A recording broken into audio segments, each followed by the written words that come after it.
Peut-on encore boire l'eau du robinet de Besançon? C'est la question que des habitants se sont posées après la publication d'un communiqué par le FC Que Choisir. D'après l'association de consommateurs, la source d'Arcier, qui alimente en eau potable près de la moitié des Bisontins, serait l'une des sources menacées de fermeture en raison de pollution aux pesticides. Une déclaration qui a fait sortir de ses gonds le maire de Besançon.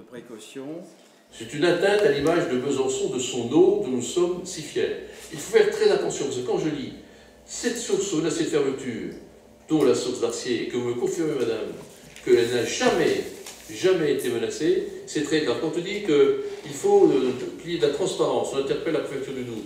Merci, monsieur le préfet, d'avoir organisé cette conférence de presse. Tous les services de l'État étaient donc réunis autour du préfet pour tenter de rendre limpides des informations complexes. L'eau est particulièrement contrôlée, qu'elle sorte du robinet ou qu'elle soit encore brute dans son milieu naturel. En eau distribuée, on n'a relevé aucun dépassement sur les 10 dernières années en termes de pesticides. Sur l'eau brute, effectivement, on a une contamination qui peut être ponctuelle, qui peut survenir à l'occasion de telle ou telle pratique sur le bassin versant.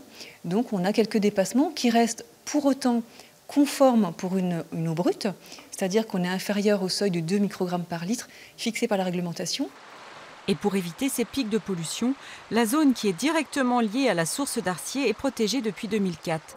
C'est un vaste secteur de 10 000 hectares autour du marais de Saône.